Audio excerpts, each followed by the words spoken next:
Olá, vamos retornar às nossas aulas.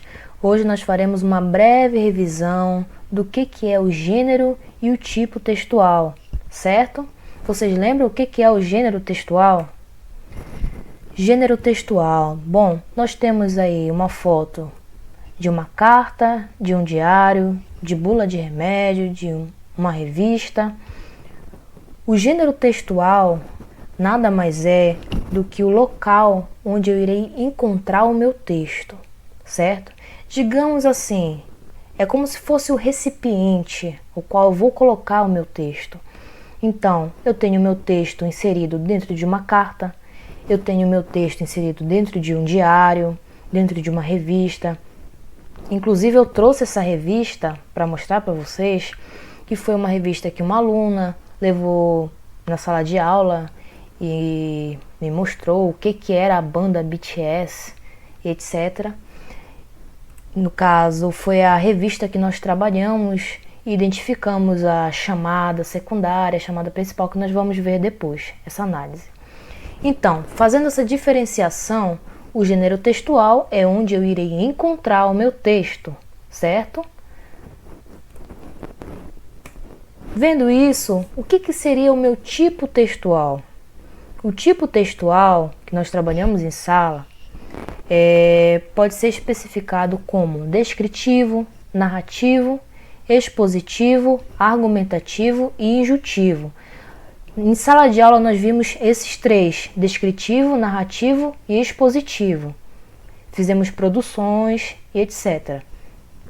O texto descritivo nada mais é que um texto que possui a caracterização de alguma coisa.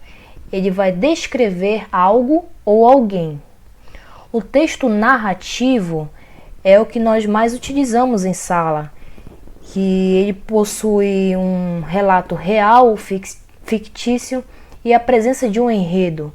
Então, na narração, nós temos os elementos da narrativa. Nós temos o cenário, nós temos os personagens, nós temos o aspecto do tempo, do espaço, certo?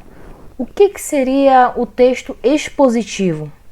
O texto expositivo nada mais é do que o texto que traz informações. Ele simplesmente expõe aquelas ideias, certo? Texto argumentativo.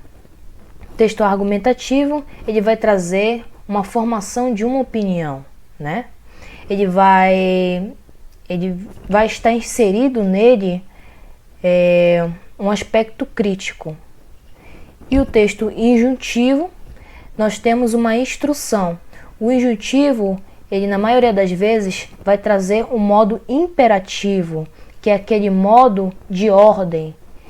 No caso, o modo imperativo seria o verbo faça, escute, misture, leia. Esse seria o modo imperativo presente dentro do texto injuntivo. Então, nosso primeiro exemplo é de uma revista. Nessa revista eu vou observar, fala sobre alimentação saudável, vai expor várias informações nutricionais, etc. Então, nós podemos caracterizar esse tipo textual como um tipo de texto expositivo. Vai trazer ideias, dados, informações. O próximo exemplo é um texto descritivo. Olha só como é fácil entender o texto descritivo. É baixa e magra, como convém a alguém que sempre comeu muito pouco, e sua pele tem a coloração típica dos que tomam sol, chuva, mormaço ou qualquer coisa que não se possa escolher ou evitar. Seus cabelos crespos e negros parecem encolher-se ainda mais para não sofrerem a ação do vento impregnado de poeira e poluição. Perceba só que ele está descrevendo uma pessoa. Então é muito fácil a gente perceber o que é um texto descritivo. O próximo exemplo, nós temos uma fábula. O cão e a carne. Era uma vez um cão que ia atravessando o rio. Levava na boca um suculento pedaço de carne. Porém, viu na água do rio a sombra da carne, que era muito maior. Prontamente ele largou seu pedaço de carne e mergulhou no rio para pegar o maior. Nadou e nadou e não achou nada. E ainda perdeu o pedaço de carne que levava. Moral da história: nunca deixe o certo pelo duvidoso. Além de entrar num contexto fábula que nós estamos vendo, vamos perceber o tipo textual presente aí, que é uma narrativa. Nós temos o personagem, que é o cachorro, nós temos o cenário, vamos ver o rio que está passando no momento da história, etc. O próximo modelo, que nós ainda não aprofundamos, é o modelo dissertativo argumentativo. Esse modelo vai falar um pouquinho sobre mobilidade urbana, sobre o transporte nas cidades. Basicamente, esse texto é de uma pessoa que está dando opinião sobre o que ela acha que poderia melhorar no país. Então, o texto dissertativo vai trazer muito a sua opinião, né? Que vai criar aquela criticidade. O próximo exemplo textual é o texto injuntivo. O texto injuntivo, ele vai trazer instruções, certo? Como eu tinha falado anteriormente, ele vai abordar muito o aspecto imperativo. O que é o imperativo? O imperativo, ele vai trazer uma ordem. Os verbos vão vir em formato como se fosse uma ordem. Um exemplo: coloque o óleo, o açúcar e o leite. Coloque a farinha de trigo com fermento. Leve ao micro-ondas. Vamos perceber que ele está dando instruções, mas também o verbo está no imperativo. Leve, coloque, corte, etc. Esse seria um exemplo de texto injuntivo. Então, eu trouxe para vocês uma revista do Sítio do Pica-Pau Amarelo, para a gente analisar junto, tá? Olha só. O que nós temos aí? Nós temos a Emília, Diversão de Montão, História em quadrinhos, Emílias por toda parte, ok. Vamos para a parte das perguntas. Qual é o nome da revista? Sítio do Pica-Pau Amarelo, certo? Tá bem aqui em cima. Que assuntos serão tratados na revista? Que assuntos vocês conseguem ver aí? Se a gente observar bem embaixo das letras que estão maiores, nós podemos ver piadas, receitas, passatempos.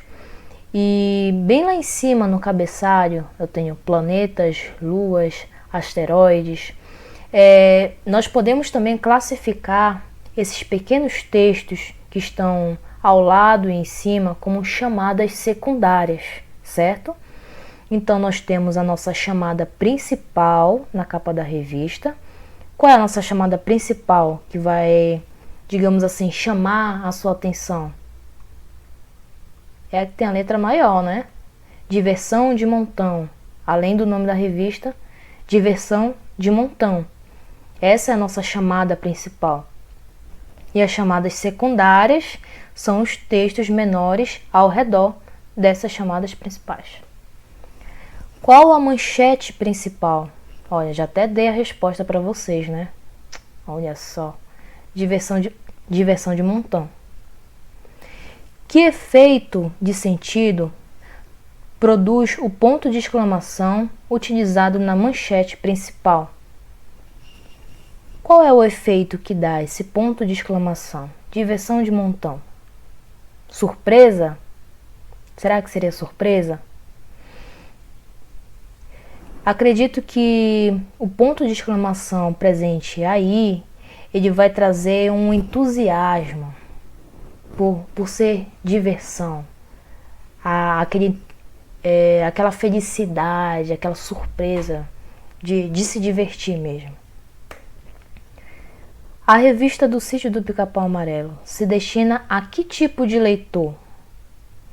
Bom, o público jovem ou infantil. Se destinar ao tipo de leitor não quer dizer que, por exemplo, eu como um adulto não possa ler a revista. Eu posso ler a revista. No entanto, a revista, digamos assim, foi criada para um público, como revista científica, revista que fale sobre alguma coisa de trabalho. Então todas têm um público-alvo, um público específico. No caso dessa revista seria o público jovem ou infantil. Jovem e infantil, desculpa. Certo? Depois dessa análise, eu vou passar para vocês uma atividade, certo? Em que vocês farão em casa, vocês irão fazer uma pesquisa das revistas que vocês tiverem, certo? E vocês vão responder algumas questões que eu irei passar para vocês. Então é isso. Até breve.